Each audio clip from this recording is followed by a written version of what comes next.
Then David praised the Lord in the presence of the whole assembly. O Lord, the God of our ancestor Israel, may you be praised forever and ever. Yours, O Lord, is the greatness, the power, the glory, the victory, and the majesty. Everything in the heavens and on earth is yours, O Lord, and this is your kingdom. We adore you as the one who is over all things. Wealth and honor come from you alone, for you rule over everything. Power and might are in your hand, and at your discretion people are made great and given strength. O our God, we thank you and praise your glorious name. But who am I, and who are my people, that we could give anything to you? Everything we have has come from you, and we give you only what you first gave us. We are here for only a moment, visitors and strangers in the land as our ancestors were before us. Our days on earth are like a passing shadow, gone so soon without a trace. O Lord our God, even this material we have gathered to build a temple to honor your holy name comes from you. It all belongs to you. I know, my God, that you examine our hearts and rejoice when you find integrity there. You know I have done all this with good motives, and I have watched your people offer their gifts willingly and joyously. O Lord, the God of our ancestors Abraham, Isaac, and Israel, make your people always want to obey you. See to it that their love for you never changes. Give my son Solomon the wholehearted desire to obey all your commands, laws, and decrees, and to do everything necessary to build this temple, for which I have made these preparations. Then David said to the whole assembly, Give praise to the Lord your God. And the entire assembly praised the Lord, the God of their ancestors, and they bowed low and knelt before the Lord and the king. The next day they brought 1,000 bulls, 1,000 rams, and 1,000 male lambs as burnt offerings to the Lord. They also brought liquid offerings and many other sacrifices on behalf of all Israel. They feasted and drank in the Lord's presence with great joy that day. And again they crowned David's son Solomon as their new king. They anointed him before the Lord as their leader, and they anointed Zadok as priest.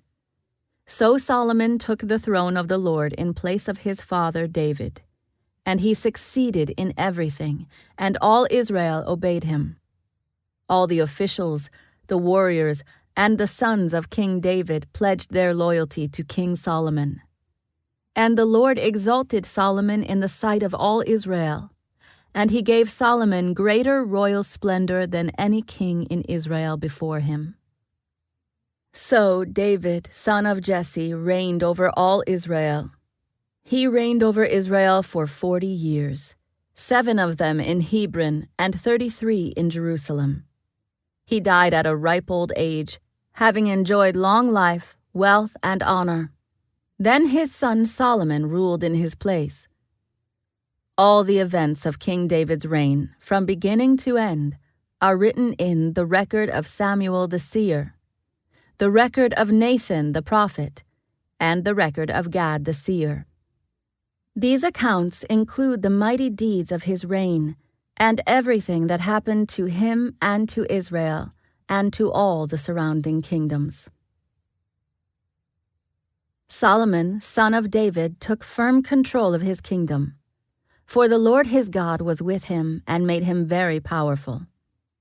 Solomon called together all the leaders of Israel, the generals and captains of the army, the judges, and all the political and clan leaders. Then he led the entire assembly to the place of worship in Gibeon, for God's tabernacle was located there. This was the tabernacle that Moses, the Lord's servant, had made in the wilderness. David had already moved the ark of God from Kiriath Jearim to the tent he had prepared for it in Jerusalem. But the bronze altar made by Bezalel, son of Uri and grandson of Hur, was there at Gibeon in front of the tabernacle of the Lord. So Solomon and the people gathered in front of it to consult the Lord. There in front of the tabernacle, Solomon went up to the bronze altar in the Lord's presence and sacrificed 1,000 burnt offerings on it. That night God appeared to Solomon and said, "What do you want? Ask, and I will give it to you." Solomon replied to God, "You showed great and faithful love to David, my father, and now you have made me king in his place. O Lord God, please continue to keep your promise to David, my father, for you have made me king over a people as numerous as the dust of the earth. Give me the wisdom and knowledge to lead them properly, for who could possibly govern this great people of yours?" God said to Solomon, "Because your greatest desire is to help your people, and you did not ask for wealth, riches, fame, or even the death of your enemies or a long life, but rather you asked for wisdom and knowledge to properly govern my people, I will certainly give you the wisdom and knowledge you requested. But I will also give you wealth, riches, and fame such as no other king has had before you or will ever have in the future." Then Solomon returned to Jerusalem from the tabernacle at the place of worship in Gibeon, and he reigned over Israel. Solomon built up a huge force of chariots and horses. He had 1,400 chariots and 12,000 horses. He stationed some of them in the chariot cities and some near him in Jerusalem. The king made silver and gold as plentiful in Jerusalem as stone. And valuable cedar timber was as common as the sycamore fig trees that grow in the foothills of Judah. Solomon's horses were imported from Egypt and from Cilicia. The king's traders acquired them from Cilicia at the standard price. At that time, chariots from Egypt could be purchased for 600 pieces of silver, and horses for 150 pieces of silver. They were then exported to the kings of the Hittites and the kings of Aram. Solomon decided to build a temple to honor the name of the Lord, and also a royal palace for himself. He enlisted a force of 70,000 laborers, 80,000 men to quarry stone in the hill country, and 3,600 foremen. Solomon also sent this message to King Hiram at Tyre: "Send me cedar logs, as you did for my father David when he was building his palace. I am about to build a temple to honor the name of the Lord my God. It will be a place set apart to burn fragrant incense before him, to display the special sacrificial bread, and to sacrifice burnt offerings each morning and evening, on the Sabbaths, at new moon celebrations, and at the other appointed festivals of the Lord our God. He has commanded Israel to do these things forever. This must be a magnificent temple, because our God is greater than all other gods. But who can really build him a worthy home? Not even the highest heavens can contain him. So who am I to consider building a temple for him, except as a place to burn sacrifices to him? So send me a master craftsman who can work with gold, silver, bronze, and iron, as well as with purple, scarlet, and blue cloth. He must be a skilled engraver who can work with the craftsmen of Judah and Jerusalem, who were selected by my father David. Also send me cedar, cypress, and red sandalwood logs from Lebanon, for I know that your men are without equal at cutting timber in Lebanon. I will send my men to help them. An immense amount of timber will be needed, for the temple I am going to build will be very large and magnificent. In payment for your woodcutters, I will send 100,000 bushels of crushed wheat, 100,000 bushels of barley, 110,000 gallons of wine, and 110,000 gallons of olive oil." King Hiram sent this letter of reply to Solomon: "It is because the Lord loves his people that he has made you their king. Praise the Lord, the God of Israel, who made the heavens and the earth. He has given King David a wise son, gifted with skill and understanding, who will build a temple for the Lord and a royal palace for himself. I am sending you a master craftsman named Huram-Abi, who is extremely talented. His mother is from the tribe of Dan in Israel, and his father is from Tyre. He is skillful at making things from gold, silver, bronze, and iron, and he also works with stone and wood. He can work with purple, blue, and scarlet cloth and fine linen. He is also an engraver, and can follow any design given to him. He will work with your craftsmen and those appointed by my lord David, your father. Send along the wheat, barley, olive oil, and wine that my lord has mentioned. We will cut whatever timber you need from the Lebanon mountains, and will float the logs in rafts down the coast of the Mediterranean Sea to Joppa. From there you can transport the logs up to Jerusalem.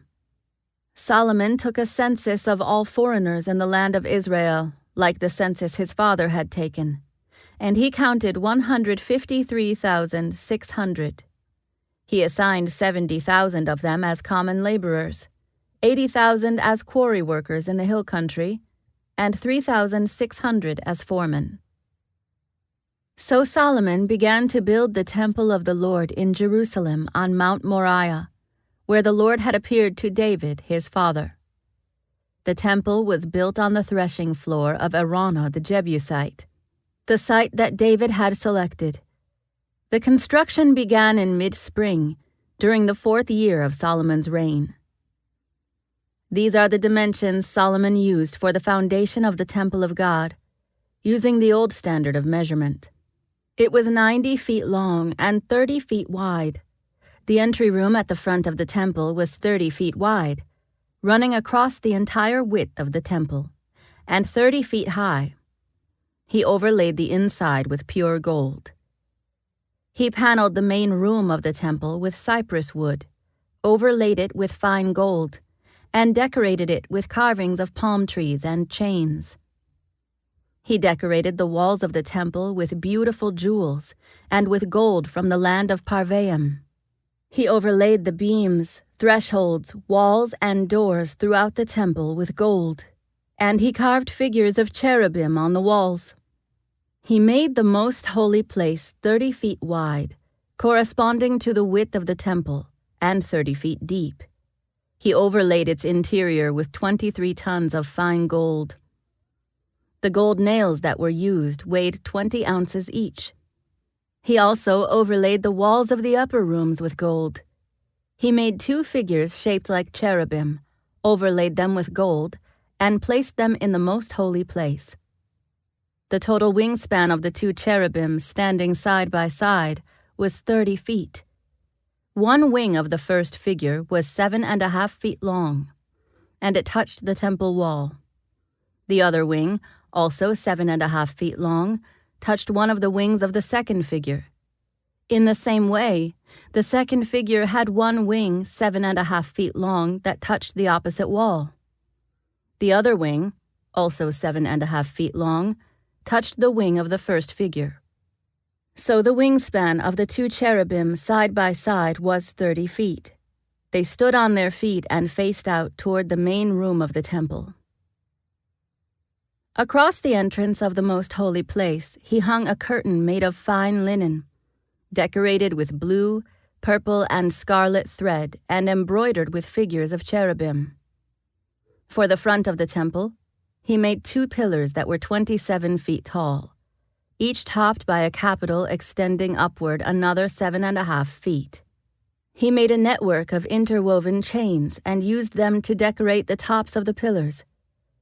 He also made 100 decorative pomegranates and attached them to the chains.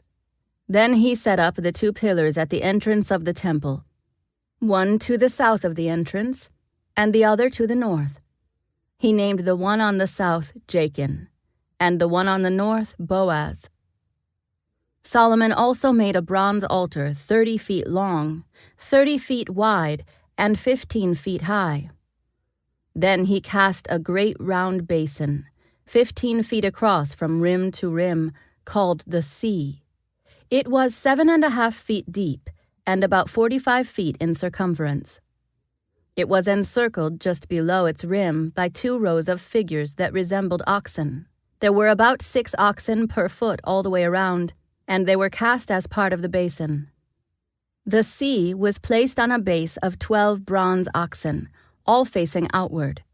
3 faced north, 3 faced west, 3 faced south, and 3 faced east, and the Sea rested on them.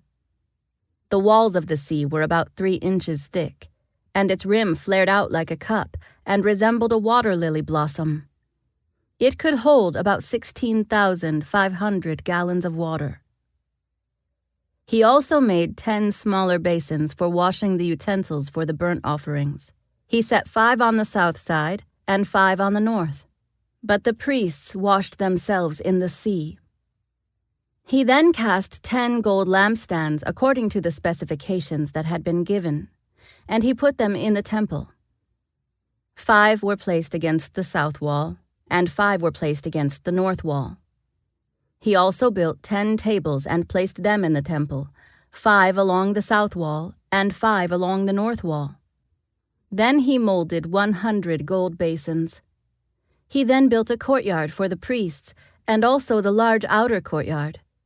He made doors for the courtyard entrances and overlaid them with bronze.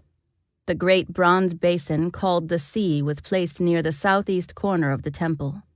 Huram-Abi also made the necessary wash basins, shovels, and bowls. So at last Huram-Abi completed everything King Solomon had assigned him to make for the temple of God. The 2 pillars, the 2 bowl-shaped capitals on top of the pillars, the 2 networks of interwoven chains that decorated the capitals, the 400 pomegranates that hung from the chains on the capitals, 2 rows of pomegranates for each of the chain networks that decorated the capitals on top of the pillars, the water carts holding the basins, the Sea and the 12 oxen under it, the ash buckets, the shovels, the meat hooks, and all the related articles. Huram-Abi made all these things of burnished bronze for the temple of the Lord, just as King Solomon had directed. The king had them cast in clay molds in the Jordan Valley, between Succoth and Zarethan. Solomon used such great quantities of bronze that its weight could not be determined.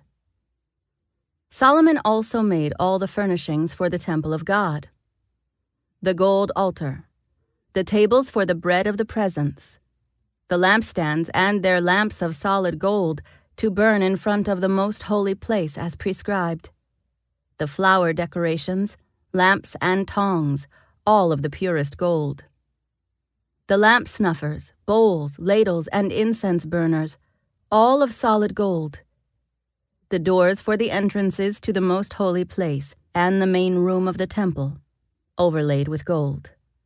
So Solomon finished all his work on the temple of the Lord. Then he brought all the gifts his father David had dedicated, the silver, the gold, and the various articles, and he stored them in the treasuries of the temple of God.